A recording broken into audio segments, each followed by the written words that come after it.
All right, may the words of my mouth and the meditation of mine heart be acceptable in Yahweh's sight. He is our strength and our redeemer, and it is in his name, which is his authority, that we pray, praise, proclaim, project, and protect tonight's message. Aman.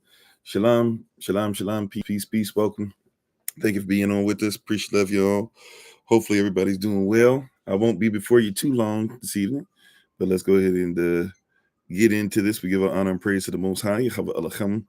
We give our praise and honor to him for my wife, the Honorable Alma, who lives a life that is able to be honored. As always, you can check her out on TikTok, YouTube, her website, and Pinterest at Bloom and Flourish. Not A-N-D, the letter N, Bloom and Flourish. She is a healer, herbalist, chemist, and biologist by degree. Tada, family. Kwame Yahadashal, thank you for being on. Appreciate love y'all. How you doing? How you doing, MIT LaCrystal, Forever Young, those that are coming on, Sister Monica, appreciate love y'all. Thank you for being on with us on this evening. As a reminder, we're gonna try to end this somewhat early. We want to make sure that we have time. We're gonna have a SOC community meeting of sorts. It's gonna be regional meeting plus, but everybody is invited. We're going to be talking through Memorial Day. So if you guys can join us for that, we're going to try to make sure that we put some word out there and some context out there. We'll start doing more announcing on Passover and Memorial Day, but we talked about Passover last week on Thursday evening, so we'll talk about Memorial Day this evening, and prayerfully you guys will be able to join us. Happy Born Day to or Yam Yasalav to all everybody with February born days. Happy Born Day even to young brother Malcolm turning praise Yah, actually turning 21. Time flies. Yeah, turning praise Yah. So excited and grateful and thankful for you and for everybody that's on. How you doing? How you doing, Sister Dawn? How you doing, Sister Beck? Everybody, how you doing? Is it Mizzy Fizzy? Sister Mignon?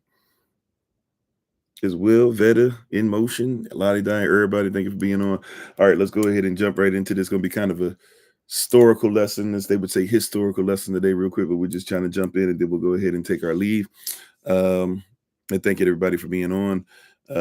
We'll say our Bible pledge real quick and we'll jump right in. Oh, Michael, okay, or Michael, I'm not sure which dialect you speak, but thank you for that correction. All right, so let's go ahead and jump right in. This is my Bible. This is my sword, and this will I trust. For Yahshua is Lord. No sword of God shall ever be heard. For this is my Bible, and this is Yah's word. Acham Yehovah Aman. How you doing, Dr. T? One who whispers. Darius, everybody coming in. Thank y'all for the love. All righty. Peace, peace, peace. So tonight we're going to talk about some more. And when we say some more, we're talking about SOME space MOOR. How you doing, Sister Iska? Some more. Right. And I want you to recognize that, because now, if you remember, more is not quite even what sometimes our even Moorish brethren like to portray. Moors are not just one religion. Moors are not just one country. Moors, depending on who you're talking to, will be presented as something different. Even sometimes when you hear Native Americans referred to as Moors, it can be because they have Negroid features, even if they themselves would never have considered themselves to be Moors. While at the same time, you have to research, because there are some Native Americans who are mixed with persons who call themselves Moors and have no problem being known as such. So you have to be careful with this stuff, right? There are persons who have Moorish features or Negroid features and things like that, but they'll just call us Moor. But today I just wanted to kind of, as a way of reminding us of who we are, giving us another thought process to think of, and have us not get to a place where we forget who we are, even within our diaspora. And even if you're not a Moor of Moorish descent or Moorish bloodline or married into Moorish bloodline, whatever the case might be, there's some stuff on here that I think is just interesting that we bring up and make sure that we talk about from time to time. How you doing, Brother Rodney? So, for example, if we're talking about a lot of things that are created, we have to realize and recognize that a lot of stuff that is considered even to be Western culture are simply appropriations, deconstructions, and then reconstructions of what was given to those who did not have any kind of knowledge in that area. How you doing, Brother Charlie? So, for example, many of you have been taught that the reason why water and even aqueducts exist in Europe is because of Rome. When the reality is that Rome learned about aqueducts from Moors.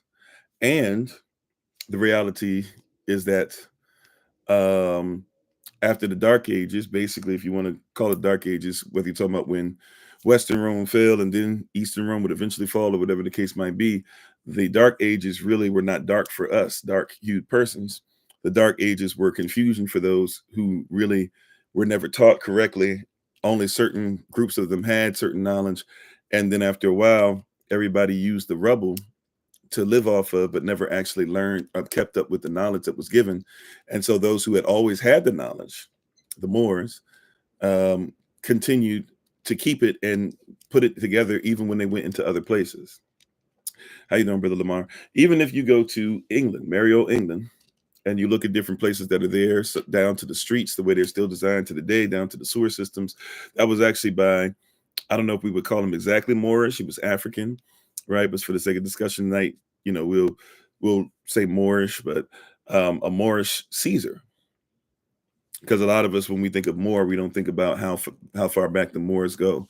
So a Moorish Caesar, yes, not Flavius Josephus, Septimius Severus, who actually was asked by the Visigoths, the Gothic persons, the the Jutes, um, the Germans, the Gauls, etc., was asked to come over and help build up their society and defend them from those who were trying to take over. And he came in and actually built London the way you know it to be today, with the infrastructure. Now, obviously not with all the technology that exists, but it was a Moor. It was a Moorish um, man named Benjamin Banneker that created the technology to give you what's called Big Ben, right? And I say this tonight not to try and slam dunk on anybody or say, see, we better than you, ha ha ha. I say that to help you to recognize and realize that this knowledge was always yours. There's been a hiatus in it. However, you're just simply receiving what you are the heir to. When you know who you come from, when you know why things happen, when you know where they come from, you can take hold of what belongs to you. Right. And how you doing, Sister Michelle? Right. So in saying all these things tonight, my goal is not to try and be dismissive of anybody or say, up, see, you guys don't have any culture at all that. Not. I'm trying to tell those who don't think of themselves as being anything other than maybe just persons whose bloodline and the thought process and historical value, even historical value, comes from a place that starts with chattel slavery, or with you being picked up and put into chattel slavery, and that's about it. You have a rich and diverse story. And this should always precede you. It does precede you. It's the way before you. And we've been taking different paths that have been given to us by others. How you doing, Sister Shima? Matter of fact, when we say, how does Yehoshua look? He looks like the Moors. I mean, we could talk about Kemet. Could talk about Cush. We could talk about what Samson's hair looked like. We could talk about Revelation 1, 14, 15. How you doing, Big Brother Thomas? But if you want to see what he looks like, look at what the Moors look like. And if somebody doesn't get that reference point, if you look up what Roman Catholic historians would describe the Moors to look like, how you doing, Sister Tia? They describe them to look like Yehoshua looks like in Revelation 1, 14, 15. Hair like wool, eyes that are of fire, skin extremely black. They say that they look the same. And it's really interesting that persons will tell you all this stuff and that doesn't matter. And the reason it doesn't matter is because you're not supposed to ever, how you doing, Culture Prospect? How you doing, Minister Morel? You're not supposed to ever think of yourself as where you are, where you come from, who you are, so that you'll never become fully who you're supposed to be. You're not supposed to connect with yourself eternally, right? You're not supposed to connect with your past at all. You're only supposed to focus on your present and think that you have no future. But those who know that your past, present, and future are cyclical, you know it's only a matter of time before you become what you've always been, right? Or you be who you've always been. So you have to recognize mathematics are what you brought. Universities are what you brought. You know, until the Moors, there were 0 universities. And I think this is a stretch. Some persons would tell you there are 0 libraries. I think that's a little libraries. See, I said library. libraries that were in existence. That is a bit of a stretch as far as the libraries part, but there were no universities until the Moors came. When the Moors came, in 7 of the cities the Moors were over, there were 17 universities. First of which they all come from Timbuktu, and for many persons, especially if you have a certain age range, when you had heard of Timbuktu, many of you thought that Timbuktu was a mythical place, right? It was something you heard of, you saw in movies. You probably saw somebody play a Moor. How you doing, Brother Key? You saw somebody be a Moor in a movie, or something of that nature, but you never actually saw a Moor or a person of Moorish descent in one of those movies, right? But yeah, it was the Moors who had those things together. The father of surgery. I know they will try to tell you the father of modern medicine and make up this new stuff. The father of modern surgery is a Moor from hundreds of years ago. The person, watch this, the person who came to Europe and suggested to them that they eat 3-course meals, not just 3 courses in a day, but they eat more than one course, more than one thing. Right now, if you were rich, you had access to that stuff. But even trying to show persons grow your own food, do this, and it's great for you to have different things on your plate. That food pyramid stuff, that's nonsense. They made that up and only to try and get you to buy stuff. But it was a Moor who came up with the idea of, hey, let's have more than one type of food at a meal. It'll work great for you, you know? Or a Moor that came up with something, watch this. Some persons don't believe this stuff, but a Moor that came up with, hey, maybe there should be clothes that we wear in different seasons. You know, like there's winter clothing and there's summer clothing to go with your winter solstice and summer solstice. In the springtime, it's all right. Now, it wasn't that he created it, he simply brought who he was with him. Right? Thank you, moderators. And if Lee Bruce is listening, even if I didn't catch what you were saying, shalom, peace to you. Right? A lot of persons don't want to have this honest dialogue because all over the world, the Western influence has seeped into many different persons' thought process. And what happens is that means that what is part of the Western influence's thought process concerning us as a people? How you doing, Minister Stephen? Their thought process is that we are supposed to not have knowledge of anything. You are supposed to have no culture, no language, nothing you come from, and you're supposed to be separated from it. And you're supposed to hate yourself so much that when you come across it, you begin to fight it rather than hold on to it. Which is why even when we go through Bible study and all these different series and things that we're doing, we recognize very quickly we got to make sure that we put culture in this, or else what are you going to be part of? I was talking to Elder Ahmed tonight. We were having conversation, and I was saying, when I was in school, right, I'm not the greatest mathematician by far, but when it comes to mathematics, I'm pretty decent with mathematics, right? At least being able to get something. You give me 5 minutes of trying to figure something out, even if it's pretty involved, I'll be able to do it. But when you tell me to try and do it outside of how I think, you lose me, right? So, for example, my son is like this, right? He's homeschooled, and when he does mathematics and has mathematics class and stuff like that, when it's homework time, he can get answers correct. But when you say write it out the way that, and sometimes you have to, right, to make sure that he's getting it, or to make sure that if he went somewhere else, they wouldn't try to determine, this and that he could still show them I can do it your way and do it a way that works for me. That being said, if you were to try and force me to do it your way, so to speak, in a way that's hard for me to think, you'll lose me. Or even in school, before I started skipping classes altogether, we'd be honest. But when I started skipping classes, classes I started skipping, I was skipping civics, history, world history, all that stuff. Things that persons say, oh, you know a lot about this, that, or whatever. And I knew a lot back then, but I never had anybody present it to me in such a manner to where it wasn't completely boring. It wasn't a complete utter waste of time. It was like a chore to sit through a class and have persons trying to teach me something that they obviously wouldn't even introduce truth to. It was one of the most difficult things, at least in that point in life in high school. But for me, I kind of feel like it's one of the most difficult things it was for me to ever do. How you doing, Kobe? Was to sit down in the class and listen to somebody, especially when that person was saying things that I know are not true. right? But if I were to go home and try to tell my parents, then they're not even teaching stuff that's real.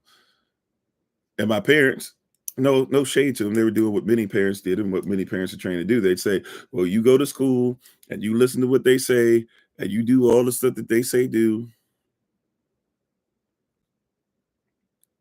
because supposedly that's supposed to be the way it's supposed to work, right? Supposedly it's supposed to be you go there and you do what it is that they say and you get their grades. And even if it's a lie, even if it doesn't make sense, even if you know it not to be so, even if we have evidence, even if they have books written by the same authors of the textbooks that say, yeah, we were wrong, you still do what you're supposed to do and get that A. And so chasing after a lie, grades stop mattering to me, because I'm like, well, what am I getting the grade in if I'm getting grades in falsehoods? So I stopped worrying about going. Yeah, you were taught how to fall in line, right?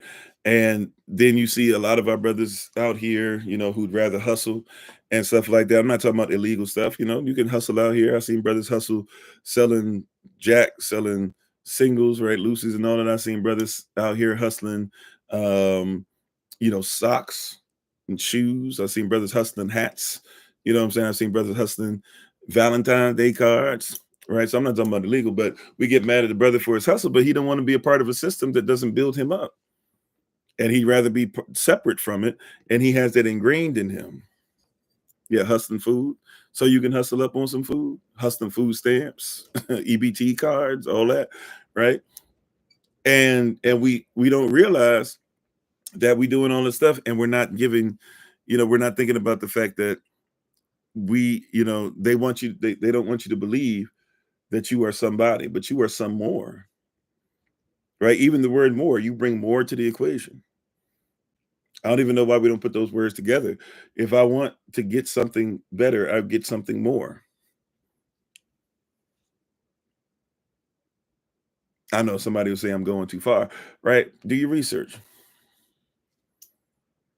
right? I'm here to tell you there's a lot of different things. Like, I don't even think persons realize that, you know, Spain, England, um, Portugal, they're not anything without a Moor. If you go to Crete and islands in that place in the sea over there, you'll see like all these different things that are built, and you go, wow, these are amazing structures. They weren't built by the persons that lived there. And you are more. And it's okay to say, you know what, it was some more that made it. Yeah, Sicily, Crete, yeah, all that stuff over there, right? These are Moors that help to produce this. Nobody wants to talk about that Washington, D.C. doesn't get produced unless it's for that Moor that we talked about earlier, Benjamin Banneker.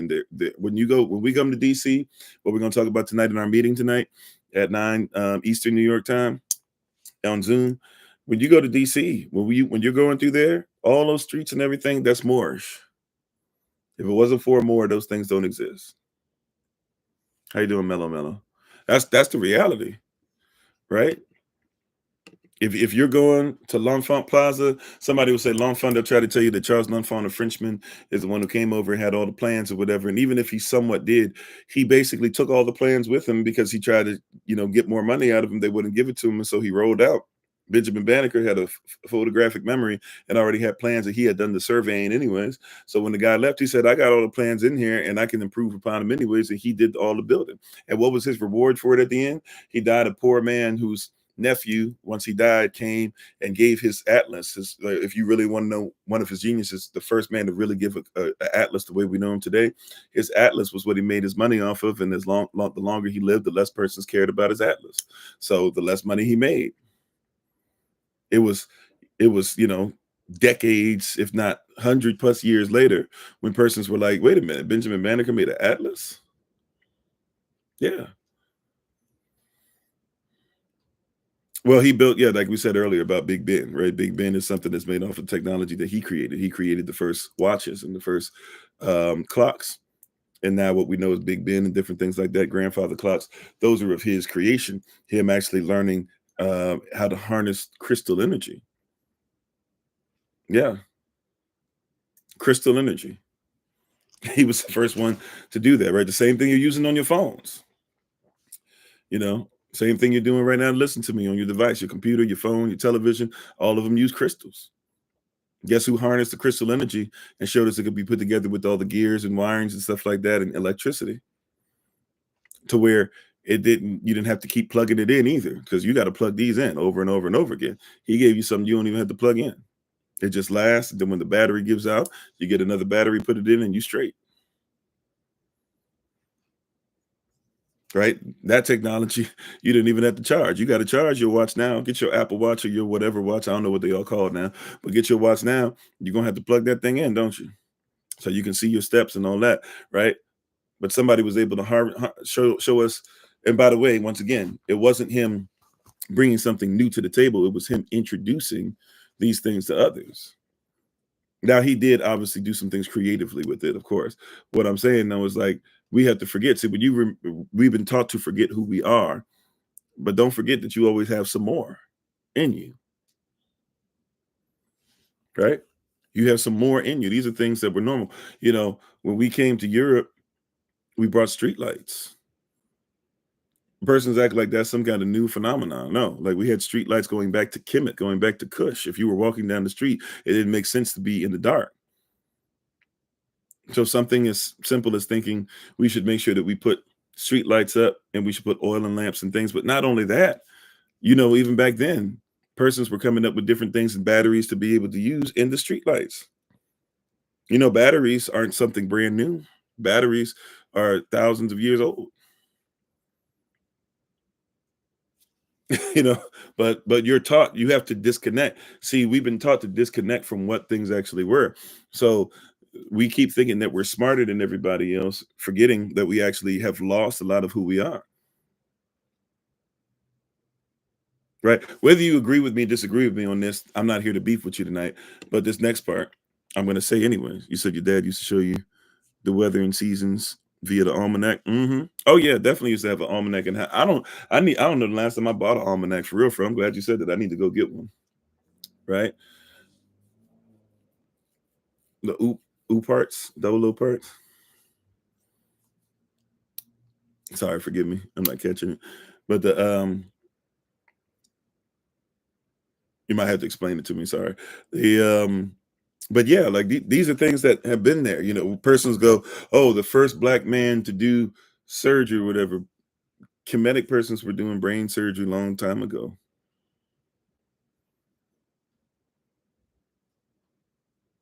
It's an interesting archaeological study. Okay, I'll try to see if I can look it up. Matter of fact, let me see if I can look it up now, so at least I have it on my screen later.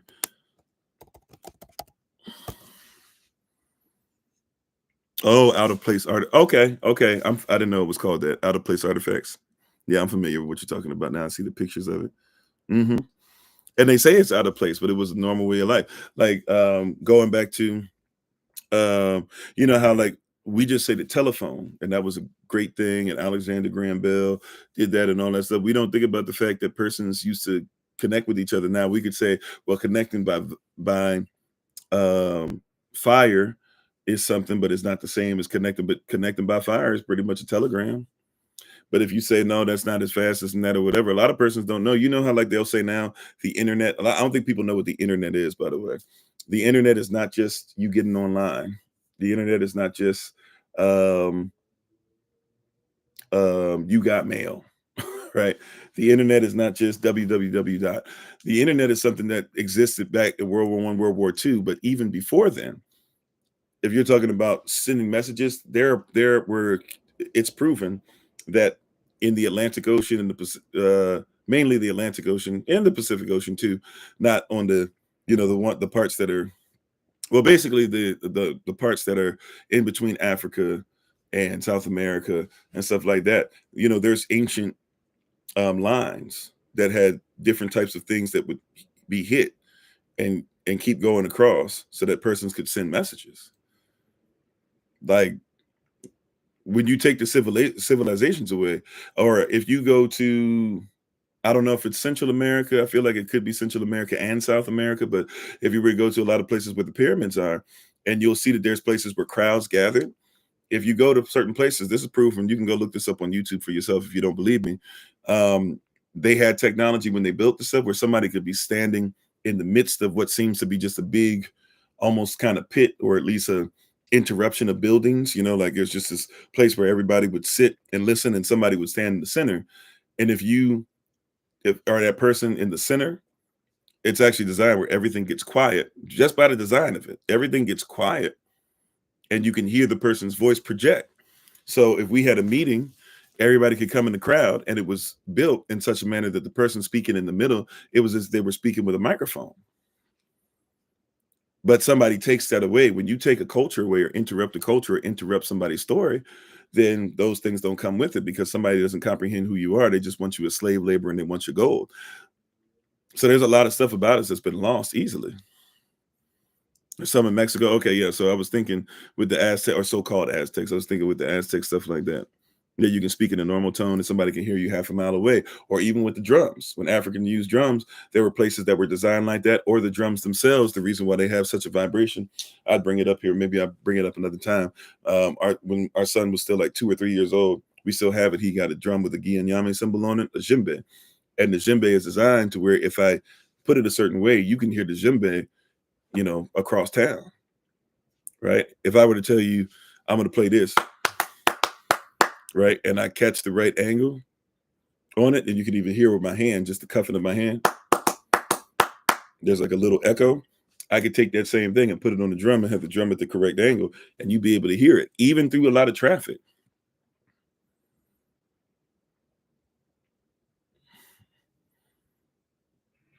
Right? How you doing, Yahakunan? Right? These are things that you'd be able to hear just by the angle of it. They're designed that way. But we don't think of this stuff as being things that are natural and are not. Matter of fact, dance, all this stuff are language. You have vibrations to the ground too. Yeah, even places in Africa and places in China, you'll see that they would build tunnels, and they would have a drum on one end. And so if something was going on, you hit the drum, vibration goes to the ground, but also you hear it come up to the other place. Everybody in between has heard whatever the message is. If you go to certain places like in West Africa, ensemble is a greeting. But guess what? You can play on a drum, ensemble. So when somebody's dancing, they hear ensemble, we greeting. The dance changes. If you're one place in Afrocentric music, which is all over the place, right? Just that's African. But if you go to Cuba, it's still, you shift over a little bit, you shift somewhere. But we're talking to each other, right? That's how you could even have in South America, especially in Brazil. What is it? Capoeira, right? And capoeira, they're dancing and they hide a whole fighting style in the dance. But the fight is a communication. And when they're learning, they're going back and forth, you're actually supposed to learn certain things, right? You're supposed to learn a certain sequence as if you're fighting somebody in that, but you also talk to somebody. Your body movement tells somebody something, right? This is why even you have to be careful. I don't have my instruments with that. Right, when you hear that with the ribbed outside, when you see that, like if that's out of pocket and it's not with the or something like that, dancers have even been known to hurt themselves because they're talking and the music is talking to them, and therefore now they work together as one. It's communication. And this is why even we have different dialects of music, right? This is why in Louisiana it sounds a different way, because Native American, African, and African slaves, right, kept certain things that were allowed by the French masters to go ahead and keep certain style of music, which is why also a lot of that music advised very, very well with like what's in Haiti and Dominican Republic. But places where you couldn't keep your drums and stuff, you couldn't keep your language, you couldn't sing your songs, they sound a lot different. So they sound somewhat similar, but it's a different dialect. So you might call it nowadays something like gospel, right? Or why certain places in certain churches, they were anti-instrument for a long time. That's why it's voice driven.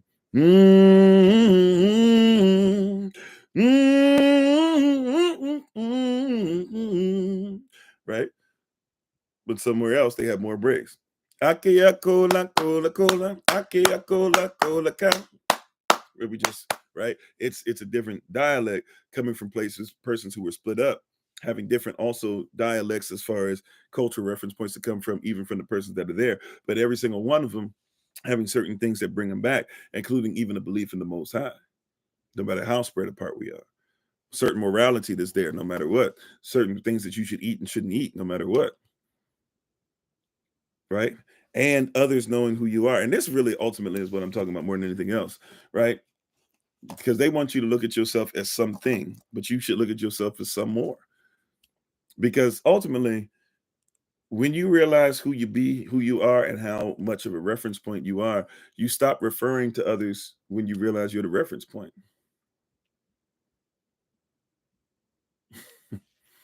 You hear what I'm saying? You stop you stop referencing others when you realize they refer to you.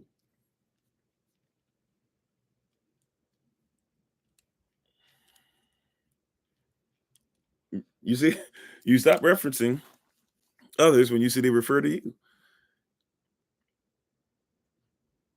Your hip hop, supposedly, because nobody we don't own hip hop anymore, but your hip hop when it started out was not gangster rap. Now you don't think of it unless it's gangster rap. Why? Because somebody else got their hands on it. They saw that you were making money on it. Matter of fact, they had to start suing you because they had been stealing your songs for so long. You started using them and putting them and scratching on them and stuff like that. And they said, no, give us it back. But we see, hey, you know what? You guys are making a lot of money, and other persons that look like us like what you're doing. And then they rewired. They said, you can put the stuff out, but we need you to go ahead and make everything about death and chaos and disruption. Forget KRS-One, right? Forget Mile and all them. Right? Don't go back to doing stuff that says fight the power. Right? We only want to hear from, and I'm not trying to hate on these people. I'm just saying we only want to hear Scarface. We only want to hear Q. We only want to hear NWA now, right?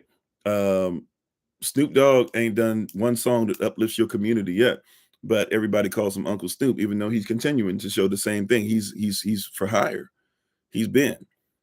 That was his way out of the hood. I'm not saying he's never helped anybody, but I'm just telling you right now that's not his thing, nor should we really worry about it being his thing. That's not his responsibility.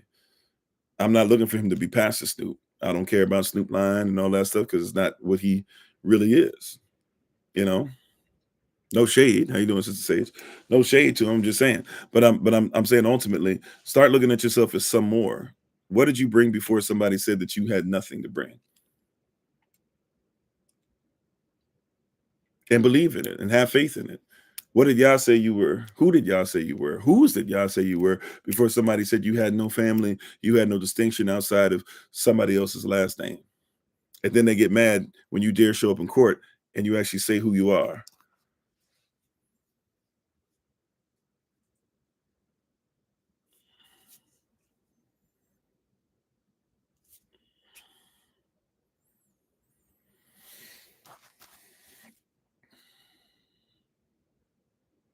So so just know that you are some more, and that you have more to offer, and that you're not just nothing.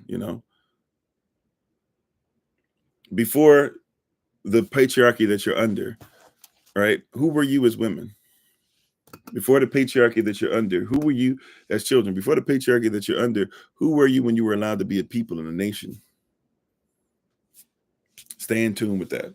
That being said, though, we're going to give ourselves a little bit of leeway before we jump into our meeting this evening. We'll have a meeting for everybody. We put the link out on Google Calendar.